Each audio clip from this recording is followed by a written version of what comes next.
Ho, ho, ho, and welcome to the Gridiron Show. Apparently, it's a Christmas special. This is brand new information to me. Otherwise, I would have worn the 49ers Christmas jumper that I wore during last week's show. Instead, you've got me in a lovely 80s number instead for the show. This week, Will Gavin, Simon Clancy, and joining us, I nearly called you by your screen name you've got there, Michael McQuaid from Pro Football Ireland, and of course, a part of the Gridiron team here. Gents, Merry Christmas, just a few days away. Are we all ready, prepared, shopping bought, family trips planned, all kind of, squirreled away and ready to go? I mean, I've wrapped everything already. I mean, I don't know what's wrong with me. I mean, who have I become? This is the weirdest Christmas of all time. I've bought everything, wrapped everything, just sitting back and lighting a cigar. I mean, I hope literally that's going to be, because I just have a full image of you, particularly as a Miami fan, going full kind of Tony Montana, big old cigar on the go, white suit at Christmas, surrounded by palm trees. That's me. You know me too well, Will. We've known each other a long time, and you finally nailed me down. I missed the memo, Will, for the jumpers. I do have a jumper here. But I'm not wearing it after the season that we've had, so I'm just going to leave this Broncos jumper here and hope that they beat the Super Bowl champions on Sunday, which is going to be a classic, of course. It is funny that I'm at the point with your fandom that I'd almost forgotten you were a Broncos fan because it's been so long since you mentioned it. It's been, let's just say, if I had to give him a present this year, and we will talk about this for the crack in a bit, I don't want to give him anything apart from a $245 million check. Can I ask you a genuinely serious question, Mike? Did you think in any realm that this season would be as bad as it had been? That's question one. And in question two, or 1A, is what were your realistic expectations? I mean, were you genuinely thinking like Super Bowl? I will never forget, I was driving back from work in March. Phone popped, Aaron Rodgers, contract extension. Oh, big news today. 2 hours later, Russell Wilson. I thought we were going to win the Super Bowl. Wow. I was like, we're winning the whole thing here. And everyone got into momentum. Then, you hear rumblings of a London game. So it was all coming together. And it's been some season. What, are you now 4-9, 4-8? 4 games anyway, 4-10, and wow. I personally, and this is interesting for Christmas Day, I don't think Russell Wilson should play the rest of the season. I think you should just sit him and let him. He was at a casino last weekend, chilling out. I don't know if you've seen that meme. What do you do you have casinos in Colorado? Is that a thing? I think there's like one big massive one. I can't remember what it's called now, but there is a lovable meme that's circulating on the internet of Russell Wilson sitting. What do you think you need to get you to the level that, I mean, is it a complete overhaul? Is it new head coach? Is it new scheme? Is it new quarterback? I mean, it's not like you have any picks, so. Sorry, I don't mean to be laughing. Well, yeah, Seattle are sitting, second in the draft or third in the draft? Yeah. It's an absolute joke. If you had asked me this time last year, I would have said that we were a quarterback away, and I think everybody would have said that or very close to that. And now it's like, where do you start? I would love to sit here and say that Russell Wilson will come in next year and be the guy.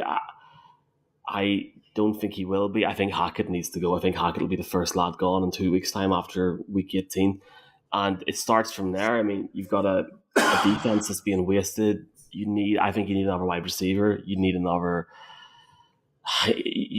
addition to the offensive line. Alex Singleton's contract's up at the end of the year as well. He's got a decent season. I mean, it's a complete overhaul. And if you look at that division with the AFC West and the Raiders and the Chargers, they're only going to get better next year, and the Chiefs. So I'm depressing myself in the Christmas special here, even thinking about it. I actually think you've got a lot of good players. Satan and Justin Simmons and the kid from Ohio State, Baron Browning. And, there's definitely pieces there. The offensive line, you've got injuries. Javonte Williams obviously injured. It kind of feels like Jerry Jeudy's just never going to be anything, and that's a massive. I think the loss of Tim Patrick was huge. I do think you get a decent head coach in, and I think you could be primed for a quick turnaround. But a lot of it is dependent on how Wilson returns. We do have to say, I know we were saying specific to Denver here, but we did go into this season going, with the way that the Chargers have tooled up on defense, with the way that the Broncos have got a new quarterback, even the Raiders, who had that great run in at the end of last season with Rich Bisaccia coming in and taking them to the playoffs. Plus, all we all know about the Chiefs. Put every single AFC West game on prime time. Give us all of them. Shows, there are two teams with a winning record, and one of them is only barely in a wild card spot. Like, I feel like as we kind of look forward to the rest of the season, I do look at the Chargers running with the Colts, Rams, and Broncos, and think, they should win out and they should get a wild card spot. So two teams out of the AFC West. At least we got something right with it. But there are two teams who are walking away from the year just feeling incredibly down. But maybe not. Maybe the Raiders win out, and maybe we just end up with just the Broncos feeling bad, because at least the Raiders gave us an incredibly special Christmas present this past weekend with a play that I genuinely think we'll be laughing about in 20 to 30 years' time, because Jacoby Myers having the brain fart of all brain farts. There are very few occasions where somebody in sport really makes a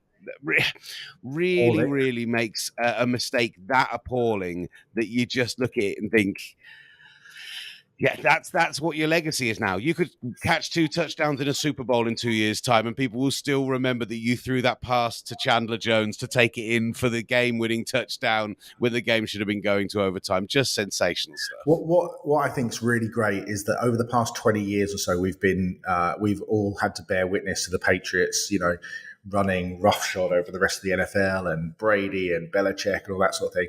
But I'm going to hearten myself with the knowledge that somewhere out there is a fan who was at the game on Sunday and was also at the Miami Miracle game where Kenyon Drake scored the end of the game touchdown. And that's going to make me really happy until the day I die.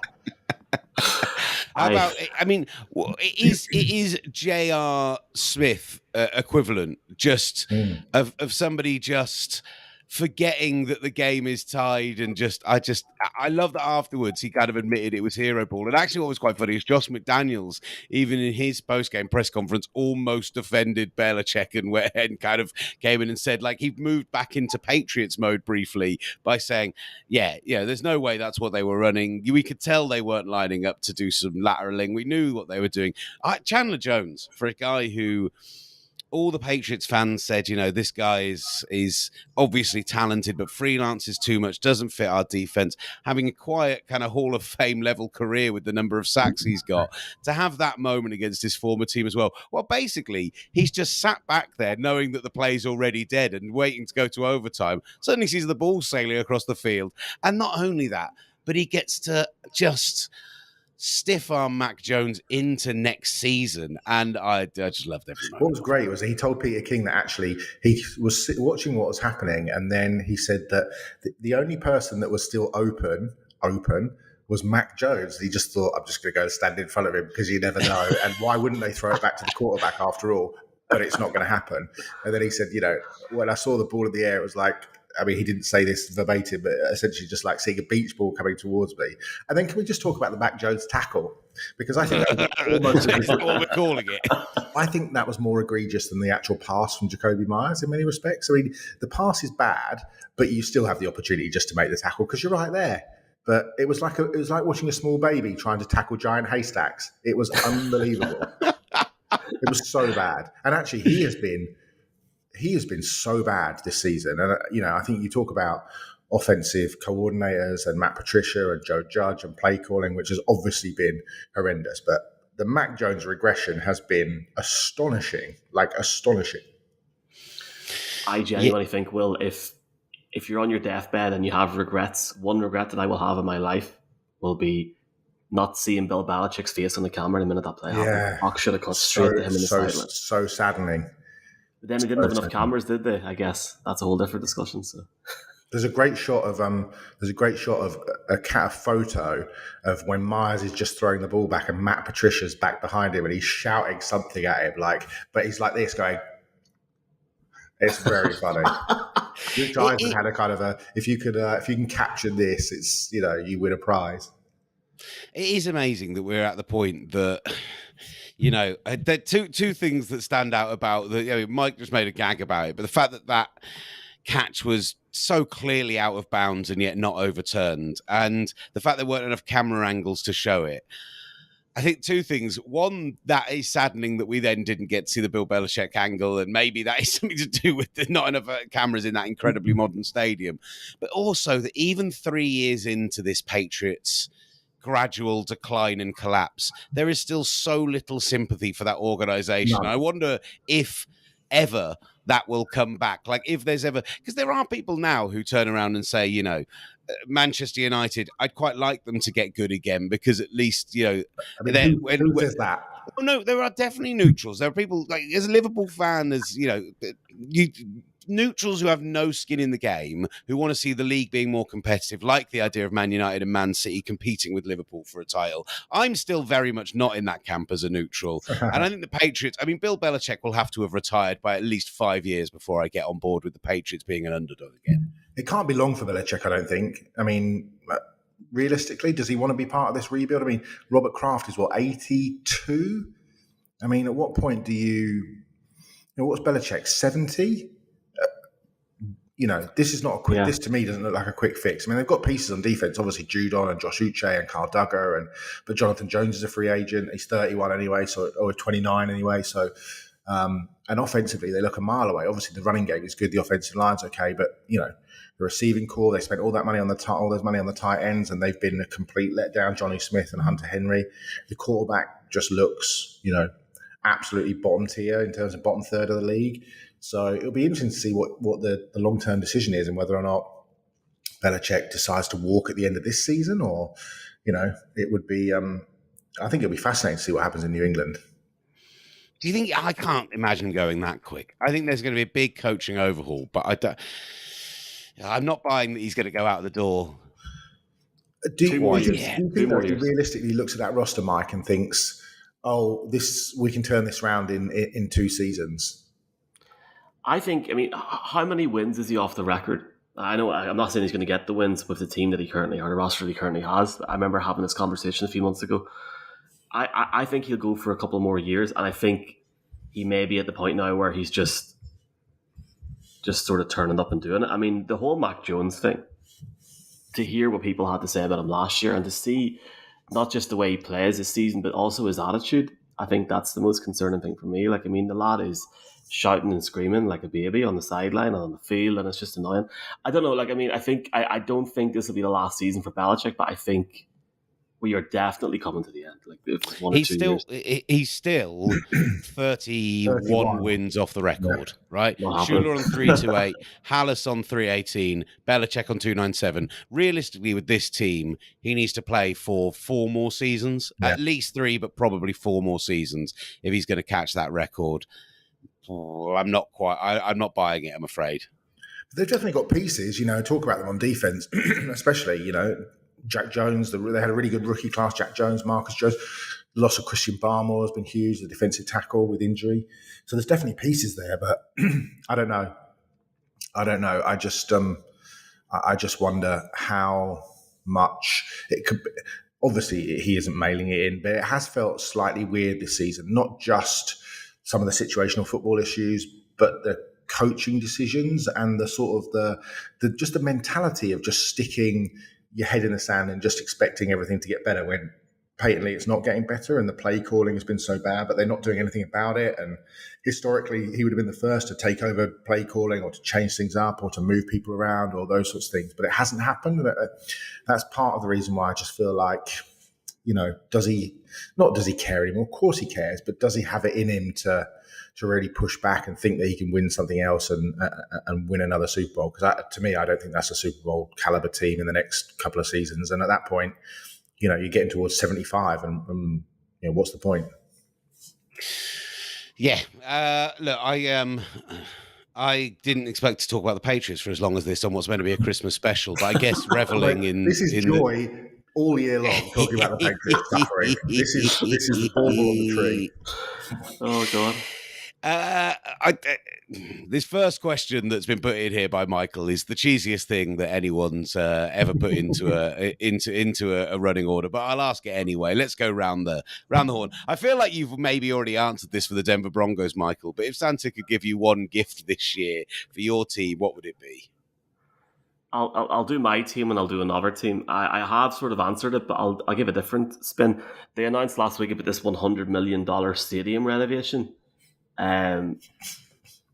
Nah, like you can't polish a turd. Like, I mean, the stadium is all right, like, but it was built in the late 90s. They need a new stadium. Knock that stadium down. Play in Boulder for 3 years, and it's downtown. It's perfect. It's the best location in the league. That'll be my one. Obviously, the other one would be the whole cap hit. The Waltons are worth $20 to $30 billion. Just convince the NFL to just wipe off Russell Wilson's salary and start again could be one. And then finally, if it wasn't my team, I would give the Patriots the gift of some sort of behavior counselor for Mac Jones' behavior. He's screaming too much. Every time he screams or yells at a coach, he should be given a 5-minute hit to sit in the bench and just wait. He's annoying me at the minute. And I can only imagine. You're putting him on the naughty step. I'm putting them on a naughty step. I genuinely cannot wait to hear what Cy has to say about Cliff Kingsbury. I mean, that has to be his Christmas gift, surely, yeah? I mean, the fact that Kingsbury's even making it to Christmas is astonishing. But the great news with the Kingsbury is that he's going to be fired at the end of the season. So that's good. If I could have a Christmas gift for Miami, it would be twofold. It would be one, on a sort of serious note, would be to the ability to get off the field on third down and especially third and long. I mean, third and long just killed us all season long. Defense has actually played pretty well, especially when you consider all the players that are injured on the back end. But again, on Saturday night, just, the Bills converting a 3rd and 23 on a critical drive. The Dolphins leading by 8 with 8 minutes left in the fourth quarter, and the Bills had a 2nd and 23 again at like their own 10-yard line and converted that as well on a drive down the field that just seemed inevitable that they'd keep the field goal or score a touchdown to win the game. So that would be one. And then the second would just be, look, it's been a long time since we won a playoff game. It's been a long time since we've been in the playoffs. So to get into the tournament itself would be amazing. And to win a playoff game would... that would just be, I'd love to win a playoff game and get into the divisional round. Because actually, look, I don't fear Tennessee. I think Miami would beat Tennessee even on the road. I don't fear Jacksonville. I don't fear, I think we'd beat the Chargers in a rematch. I don't fear, Buffalo, obviously, great team. Kansas City, Cincinnati, those three are the teams you probably fear. But the rest of the teams in the AFC that would get into the playoffs, I think the Dolphins would beat on any given day, even on the road. So, but to win a playoff game would just be that I would be an absolutely happy man at that point. And, who knows what would happen at that point. You go on the road to Kansas City, you go on the road to Buffalo. Stranger things have happened.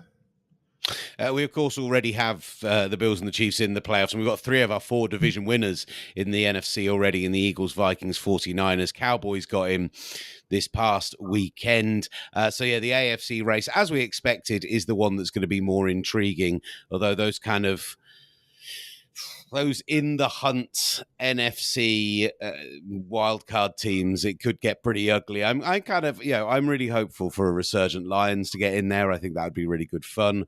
I watched Washington Giants live on Sunday night, and so I can, happily see neither of those teams make it in, but I think one of them's bound to get in the other wildcard spot behind the Cowboys, and obviously I suspect the Buccaneers probably win the NFC South at this point, although I mean, my Christmas wish for the league is that we have a new rule that if there is a division winner with a losing record, their place gets swapped out for an extra wildcard berth. Yeah, I agree. No one should ever go to the playoffs with a losing record. It's happened a couple of times before. The Seahawks did it, the Panthers did it, and actually the record in wildcard games for division winners with a losing record is good. The Panthers won and the Seahawks won as a team with a losing record. But I can't see the Bucs doing. I'd love to see Detroit get in, and they've got 3 winnable games: Panthers, Packers, and Bears. I think that would be fantastic. They're playing great football. It was great for them. That was a great win at the weekend over the Jets, and it would be good. As well as that, everyone's been going after their defense. They've been really good against the run the last 4 or 5 weeks, like really good. They still need to stop big plays downfield. And as we saw, even a quarterback who is not really a quarterback in Zach Wilson managed to make some ridiculous big plays downfield close out that game and almost bring the Jets back into it. But yeah, they're not too many pieces away on defense either. They've got, Jeff Okuda starting to play like the third overall pick. Kirby Joseph has played really well at safety. They're probably another really good corner and an athletic linebacker away from being a really good force on that defense. Probably another player, rotational player on the, an edge rusher as well. Because offensively, the offensive line is as good as it gets in the league. They can run the ball pretty well. You'd probably still, I think DeAndre Swift's probably a sort of a number 2 kind of back. Another receiver to add into the mix would be good. But, they're not that far away, the Lions. They're well coached, great support, great stadium. It would be great to see them in the playoffs. Talking about getting a Christmas gift, a couple like last year, Will, going from Matt Patricia to Dan Campbell. If you had told Dan Campbell when they were at 1-6 that they could potentially be going to Lambeau in a maybe at this point flexed game on week 18, winning you're in the playoffs, I mean that is going to be great. I would love that to be Sunday Night Football, by the way, but I don't think the Packers are going to get that far. Simon hasn't watched Monday Night Football at the time we're having this conversation, but somebody may have already spoiled the result. I won't spoil the nature of the result. I will say an improved performance from them, but against one of the worst teams in the NFL. I still don't buy them. I think Miami probably beat them on Christmas Day in the biggest game of the day. Let's be honest. For once, I'm really glad it's worked out in the order that it has. 6 o'clock is a kind of perfect time post lunch to sit down and watch a game of football. Whereas neither the 9 o'clock game nor the late game are particularly worth tuning in for live. They're definitely going to be a highlights job for me, even on a Boxing Day where there might not be a huge amount to do. There's some interesting games that could be flexed in that final week, aren't there? Because it's Baltimore, Cincinnati, obviously, Jets, Miami, potentially, Jaguars, Tennessee, and then Lions, Packers. They could all have something on them in terms of, winning in kind of scenarios, which would be, if you had multiple winning in scenarios, that would be fantastic. There's 2 games in week 18 as well, isn't there, on the Saturday, lads? I only seen that last night. Like, there's 2 games, so they'll probably take one division. And it's interesting, yeah. Yeah, that's what I think. Like, if Jags Titans ends up being, if the Jags continue on their push, and we'll mention them in a moment with Thursday Night Football, if they continue their push, I can imagine that becoming a Saturday game because not sexy enough in terms of TV ratings for Sunday Night Football, because at the end of the day, it's the AFC South, but with a winning in possibility, good to have that one on the Saturday. I still don't like. There will be teams who've got, if you're just looking at it now, you've got Bengals, Ravens, who would have a potential winning in scenario, but Commanders, Cowboys, Washington might need a win to get in. Packers, Lions, we just talked about. Bills, Patriots might need a win to get in. Seahawks, Rams, there could be something like that for the Seahawks. Dolphins, Jets could be a winning in. The Chiefs are obviously in the playoffs, but the Raiders might still be alive.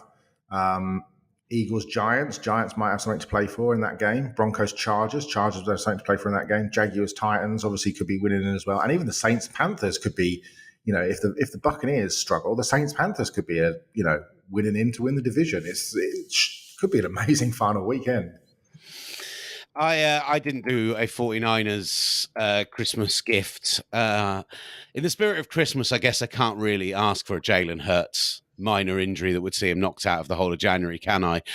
So I will go for just the antithesis, a healthy return of Deebo Samuel and good health across both sides of the ball into the playoffs, because I do genuinely think even with the 262nd overall pick, the depth on that squad, if it stays healthy, can carry us to a Super Bowl, even with the Eagles looking as good as they have. Like, I'd say if we got to the NFC Championship game against the Eagles would be favourites, but I could see us winning that game. That's not like, it's been lovely up until this point, but now we'll get absolutely battered. So, good health is my answer. I know it's a bit boring, but...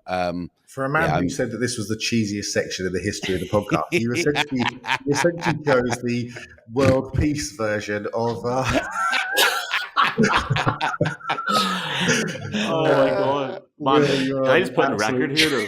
Like, seriously, just putting a record. The happiness that man had when he was texting me on Thursday night after that Seahawks game. I was delighted. I was bouncing off the walls. Absolutely bouncing off the walls. The king of cheese. Although, again, if I had a league-wide Christmas wish, Sky Judge, personal fouls reviewable. Because some of those hits on quarterbacks that are getting waived for personal fouls, that Seahawks-Niners game went far deeper than it ever should have done, because the pick six where both had a perfect form tackle. Ruled out for being roughing the passer was unreal. I don't know how you fix officiating though, because the Bosa one, we had the Jalen Phillips one, and the Chargers game last Monday night, which was completely egregious. But then just generally, I mean, there were some pretty bad calls in that Buffalo Miami game on Saturday night that favoured Buffalo. And I'm not saying that in a bite. There were some bad PI calls. There was a intentional grounding that never got called.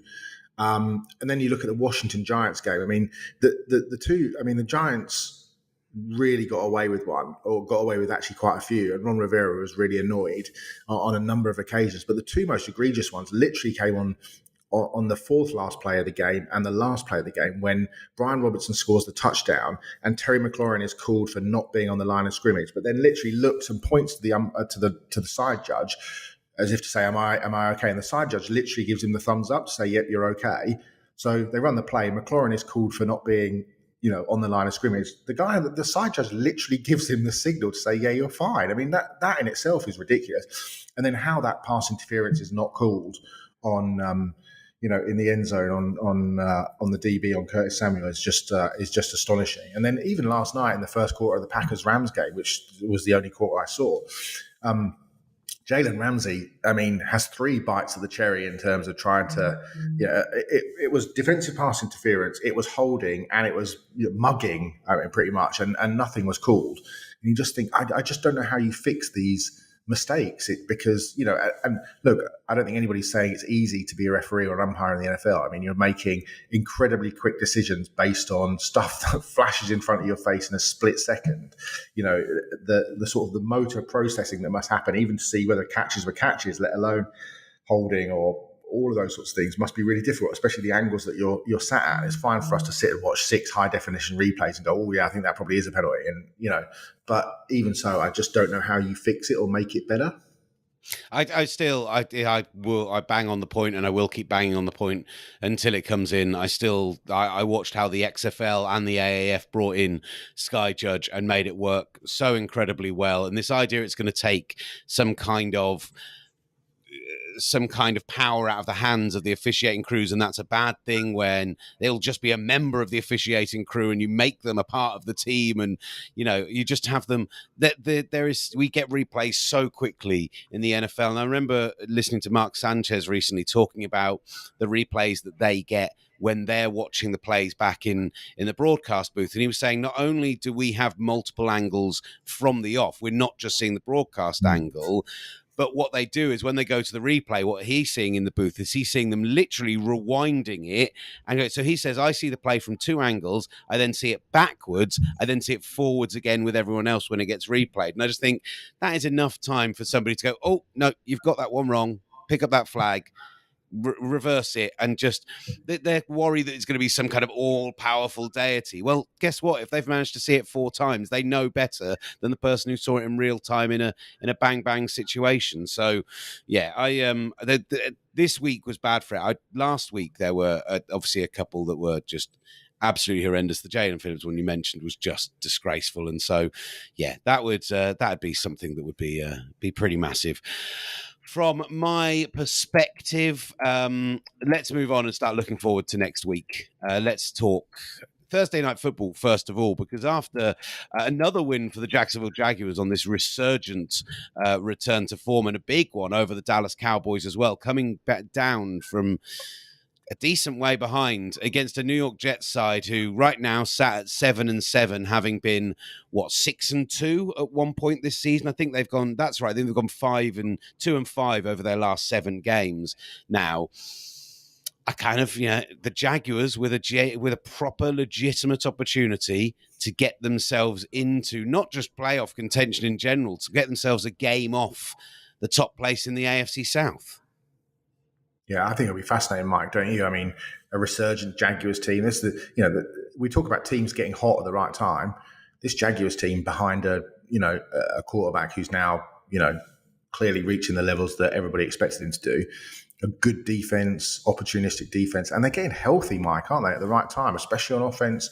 You see that they're getting healthy and they're putting it together. Doug Peterson's got that been there, done that mentality, and if Lawrence continues to play at this level and above, if you're Tennessee, you'd be nervous about about losing the division crown if it comes down to that final game, because they're hot and they're one of the form teams in the league. And to come back from that 2-touchdown deficit against the Cowboys and win it like they did was tremendous. And there's not a quarterback in the league playing as well as Trevor Lawrence is at the moment. Yeah, I think to even put up the amount of points against Dallas is one thing with the defense, albeit they had, I know Dallas has some injuries, but what Doug Peterson has done in such a short period of time with that team is outstanding, to take them from the inept ability of Urban Meyer and, frankly, a season that put Trevor Lawrence not in danger, but you felt bad for him that he was in that experience in his first NFL season. What Trevor Lawrence was able to do on Sunday, that's for me is his best performance in the league so far. It was unreal, and you're right. They control their own destiny. I have them winning the AFC South. I think they'll win it. I think they'll win their last 3 games. I think they'll beat the Titans in Week 18. And you were saying, Si, about Miami, and saying about how, obviously you wouldn't fear them as much as like a Buffalo, for example, but like by any stretch of the imagination. But I think if they went up against a Miami team or a similar team in the AFC, the Jaguars, I'm not counting them out. I'm seeing what that defense done to Dak Prescott on Sunday and thinking, here we go. They're getting hot at the right time, and I guess that's the main thing. This is the schedule of the gods on Thursday Night Football, putting the Jets, who are in the playoff hunt, against the Jaguars. Did they really think that in March and April, whenever they thought, we'll put this game before Christmas just so there's something on TV for people? I mean, it's great to see, and it's look, I never thought I'd be sitting saying I'm going to sit up at 2 o'clock in the morning and watch the Jags against the Jets in Week 16. I can't wait. It's going to be great. What I love about this Trevor Lawrence emergence as well is that the way that they're spreading the ball about, the way that, Zay Jones having 2 huge games in the last 4. We saw Evan Engram have like a 10-plus catch game for over 100-plus yards recently. Also, the kind of... for me, it was the bouncing back as well from that defeat to the Lions, because we all got very excited about them 3 or 4 weeks ago when they overcame the Ravens and when they played the Chiefs very tight. They beat the Raiders, and we were kind of going, this is a team who are really on the up. And then they get hammered by the Lions, and everyone's like, oh, good old Jacksonville. Now back-to-back wins over the Titans and Cowboys. Last year's AFC number 1 seed, and the Cowboys, who many people have as one of the favourites going into the playoffs, talking about them as a top 3 team in the NFC, top 3, top 4 team in the NFC. And you said, Jets, very winnable on Thursday. Texans, although the Texans have suddenly started playing everyone mega tough in recent weeks, should be winnable on New Year's Day. And then Titans, I really am starting to see that being the flexed game, if not to Sunday, then to Saturday on Week 18. And I think that's great for the NFL. From Trevor Lawrence's perspective, I mean, we literally, around about London, we had a conversation, maybe probably a couple of weeks earlier than that, about at what point do we have to stop saying, oh, it's a second rookie season, you don't count the first season, Simon? Like, at what point do we have to start saying, actually, is this straying into bust territory? And then in the 7 or 8 weeks since then, he's just got better and better and better, it seems. Yeah, but also I think there are other examples around the league, Miami being an absolute prime example, is that look what happens when you surround players with good talent. You protect them in terms of the offensive line. The Dolphins brought in Terrell Armstead.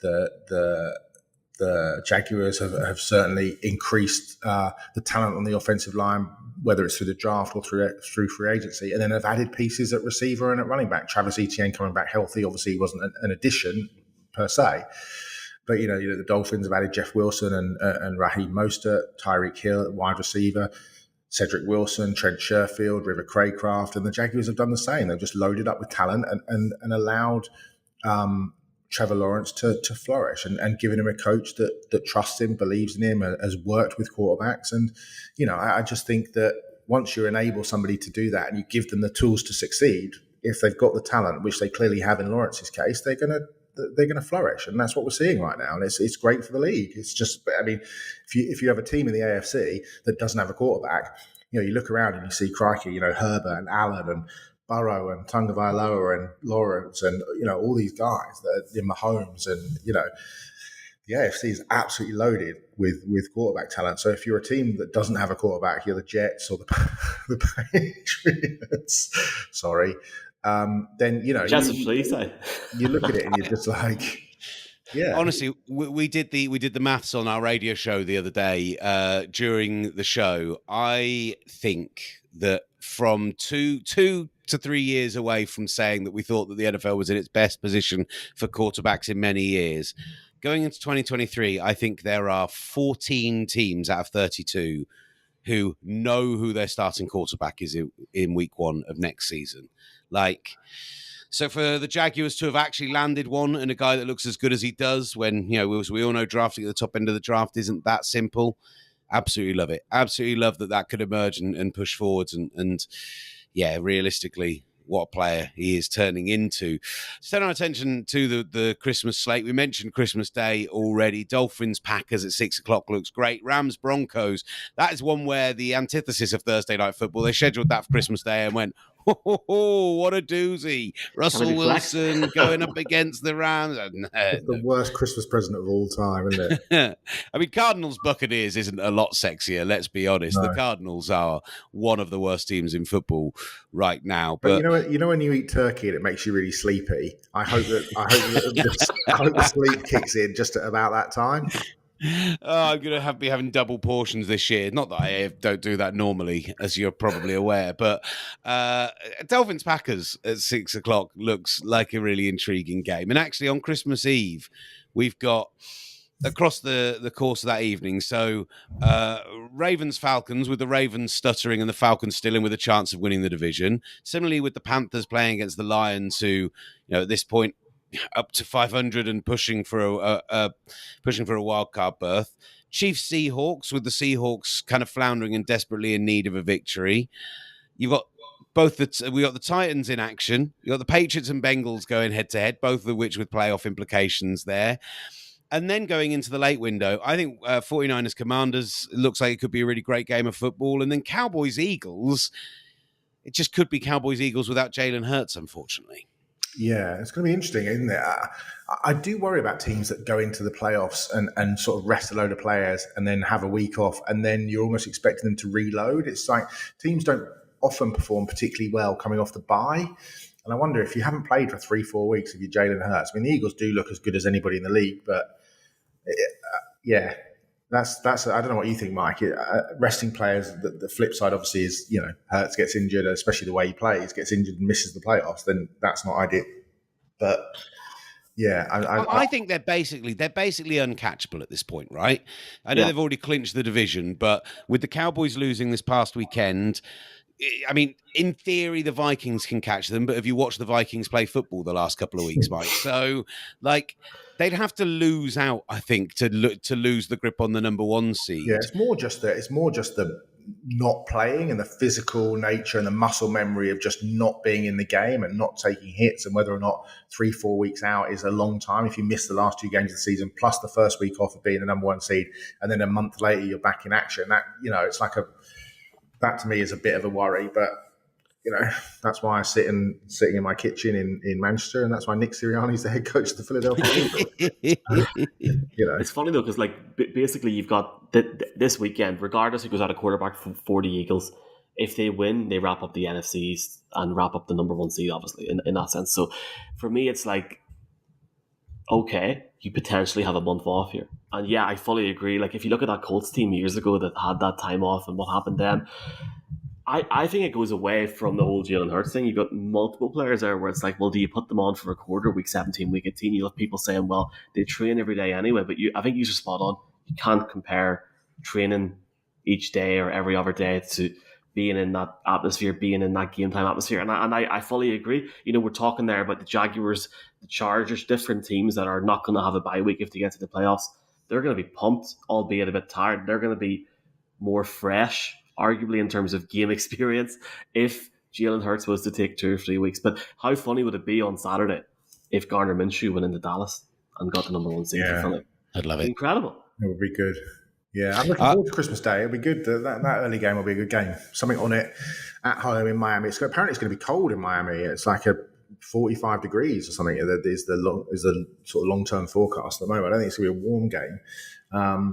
And yeah, I mean, it's. I mean, for Miami, it's certainly it's a 3-game season now. I mean, they're essentially 0-0, and there's really three scenarios. You go 3-0, you're in the playoffs. You go 2-1, you're in the playoffs. But actually, if you go 1-2, but that one win is against the Jets, you still probably get into the playoffs anyway. So, yeah, it should be hopefully be a beautiful Christmas treat. It'll be like, and if Tua can score the winning touchdown, it'll be like Jesus has come down and sat upon the top of my Christmas tree. Or something. Is that where Jesus normally sits? Pretty much. I mean, who knows? I don't know anything about religion, but yeah, that's where I put Jesus on top of my Christmas tree. How do I caption this into a Tua is Jesus thing for social media? Not what I said. If I might have said it. Lovely. Right, gents, excellent work as always. Appreciate your time. If it's the last time we do speak outside of some WhatsApp berating of Matt Sherry and the Patriots, I'm sure, over the coming days, then have a wonderful Christmas, the pair of you. Enjoy it thoroughly, drink and be merry, as I'm sure we all intend to, and enjoy the football over the next few days. Thanks, Willie. Happy Christmas. Thanks, Merry Christmas, guys. And don't forget, keep checking us out. Social media, at Gridiron on Twitter, at UK Gridiron on Instagram. We're on TikTok as well. Michael does a fine job getting us all that stuff up there. The other podcasts that come out from our group as well, the Moore and Connolly Show, Tales from the Bay with myself and Nicholas McGee, just running around like giddy school children about how much we love Brock Purdy. There's lots of great content out there coming from Gridiron. So go enjoy. And yeah, if you want to get away from the in-laws for a few hours on Christmas, get a bit of time away from the family, what better way to spend it than popping an earbud in and listening to us instead of them all having an argument over a game of Articulate. That podcast should be called Tales from the Way. So excitable. And the new magazine's out, by the way. The new magazine is out Thursday before Christmas. You can buy it. Thanks, guys. Merry Christmas. Magazine. Lots of love, guys. Merry Christmas to all the listeners, and we'll see you in the new year. Well, just before that, probably.